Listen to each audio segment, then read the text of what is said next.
It's more than covering school fees or meals or malaria treatment, which they contract way too frequently. It's about engaging in consistent, supportive relationship and showing them love. I mean, we all need that. We were built with those needs.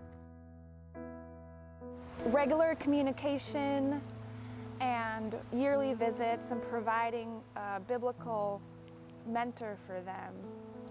What we're really trying to do is help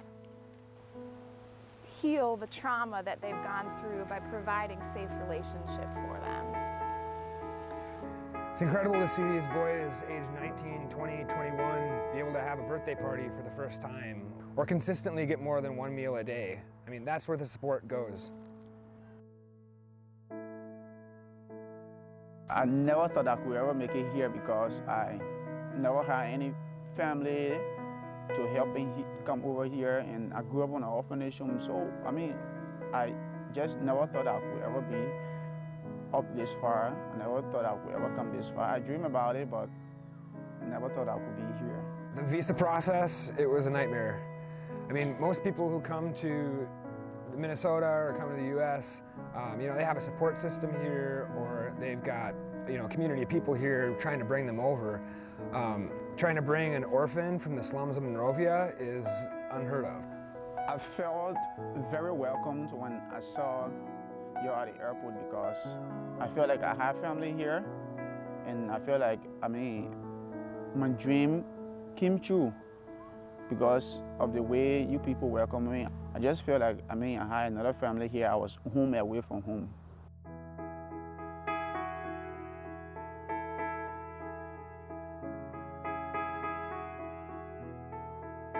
Jay Lee finally making it here was just one of the incredible examples of how we've seen God show up in all of this.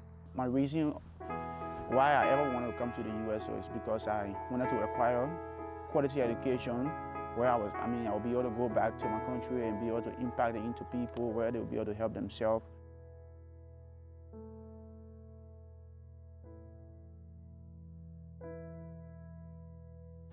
I wish that you could all meet Cyrus, because then you would see the stark contrast between the legalism, which is rampant in the culture and the history of Liberia, and then you meet this man who seems to grasp the grace of God and just glows with his love and the way that he's able to articulate scripture and to slice right through all of the layers and to help his people understand the heart of God.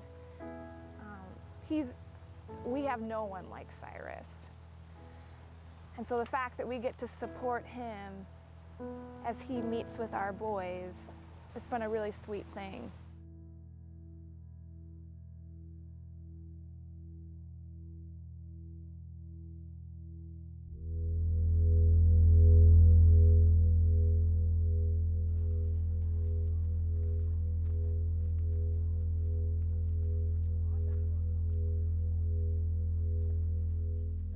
I am Pastor Cyrus Nume, and I am a Liberian, also a church planter, and I am the executive director for Interior Church Planting Ministry.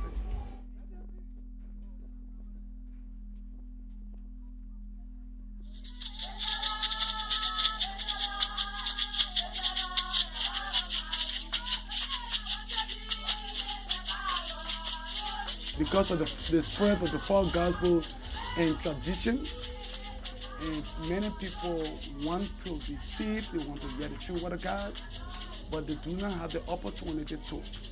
So that's why we embark on the interior ministry to be able to explain the gospel message clearly to the rural dwellers, Liberia and its surrounding about the gospel of grace.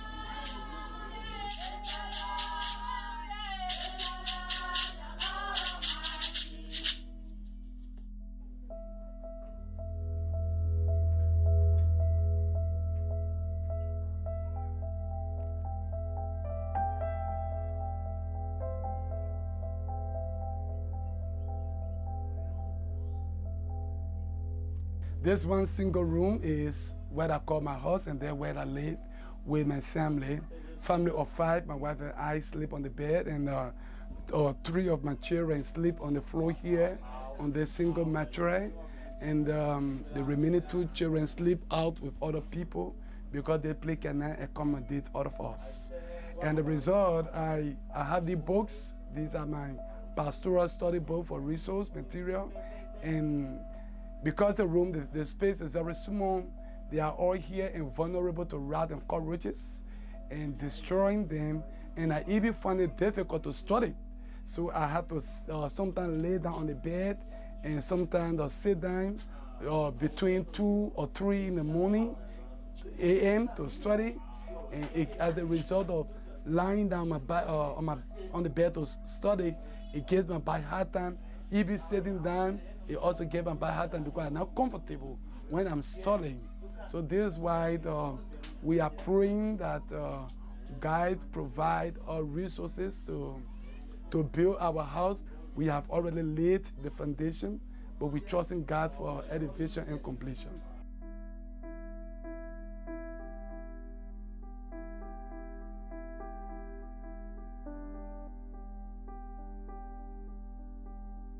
What you're looking at here is 4-bedroom foundation that we had established in order to get a home, and we built the foundation last year, and we are still trusting the Lord to raising funding to elevate and have it completed in order to have us a home.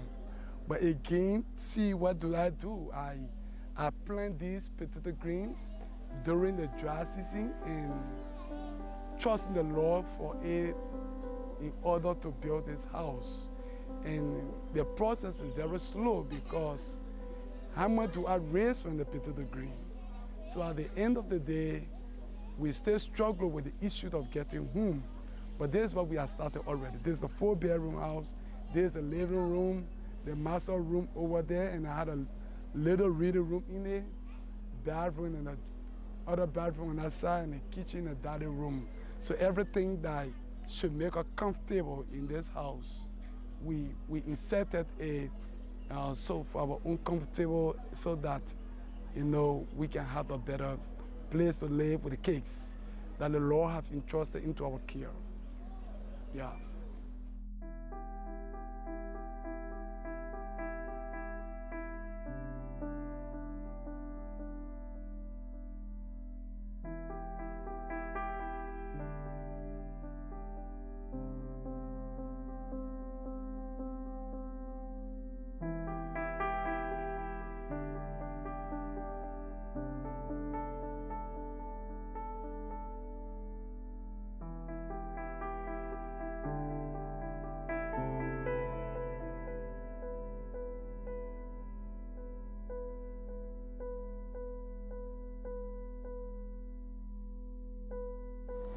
My name is Amos R. Johnson, Peter Bono, Nelson Taylor, Daniel N. Washra.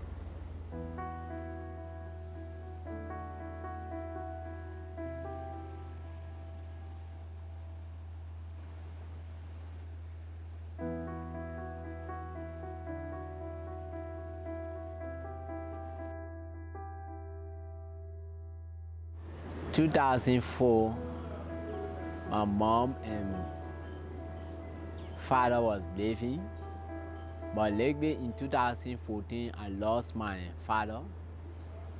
It's only my mom that stay alive, but she don't have the hand to send me to school. That's why she sent me to an orphanage home to be able to get my education.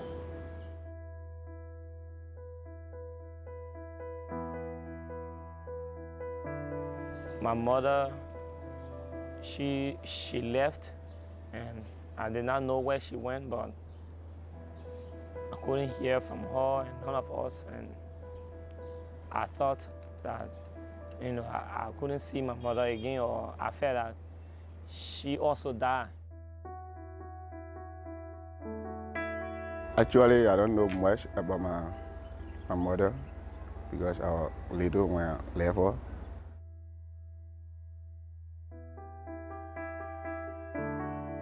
My parents are not, they're not alive. Yeah, my mother died,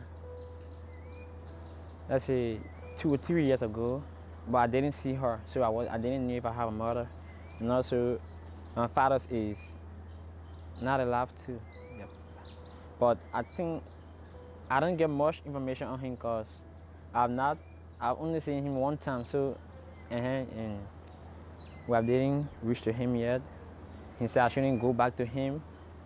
Yeah, so I don't get much information, so I think he's not alive again. To being well taken care of. Yeah. You struggle to what? To get him fit and to be well taken care of.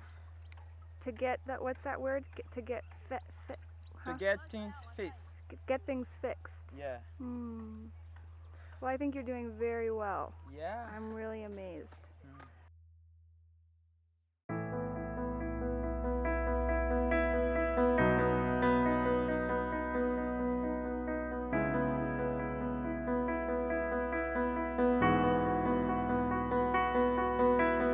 In 2017, Monrovia, Liberia's capital, was listed as the poorest city in the world. Liberia ranks as the 5th poorest country. 85% of the population are under the age of 25, most of them abandoned or orphans. This isn't about giving handouts, it's about helping them so they can help themselves. Every young person in that country is on the verge of becoming another statistic. How can we not act in light of that?